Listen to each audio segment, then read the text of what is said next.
Thank you, Liana. Those who know me know my eccentricity of well, those who know me know my eccentricity of opening all my public presentations by burning sage. If I can get my lighter to work. If not, sí, entiendes. Always it helps to have technologically savvy people. Gracias. This is a custom of my ancestors from the Central Plateau of Mexico, who opened all public speaking by burning copal, a sweet smoke to the gods. Because we must invoke the gods when we speak in public, that we do not offend them, and that we do not offend our audience by not speaking the truth. And we ask their forgiveness beforehand if we do speak untruths, and assure them that it is not from ill will, but ignorance and perhaps innocence. The title of the emperor of Tenochtitlan was Tlatoani, which literally translates as the speaker. So having invoked the gods, I will share with you some of my love poetry. When Liila suggested that she wanted to bring out a broadside, she wanted to do it on Valentine's Day, and said asked if I was willing to give a Valentine's Day's reading poem.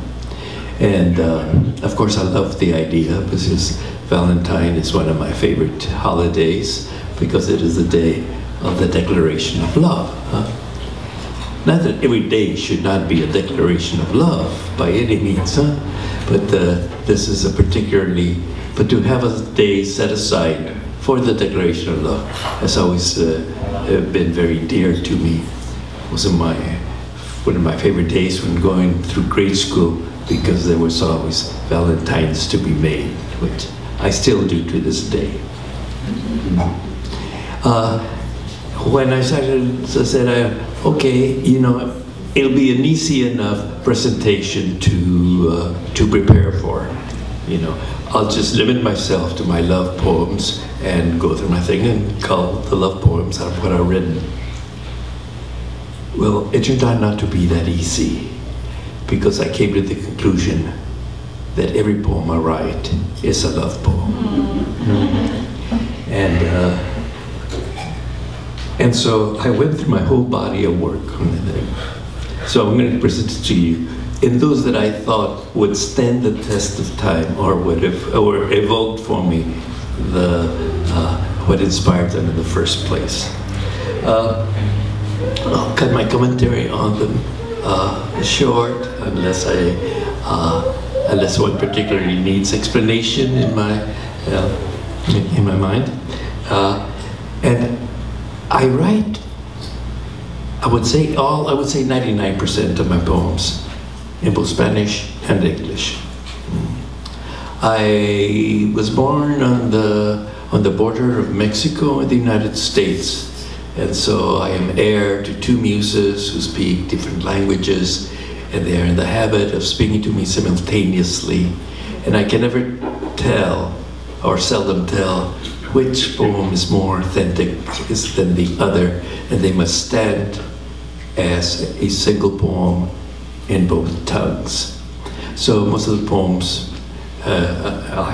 all of the poems here are in two tongues. Some I'll say them in both, and some just to save time and pelt you with more poems, I'll say them in only one in English, since I think that's our common tongue here, although I know most of us speak both.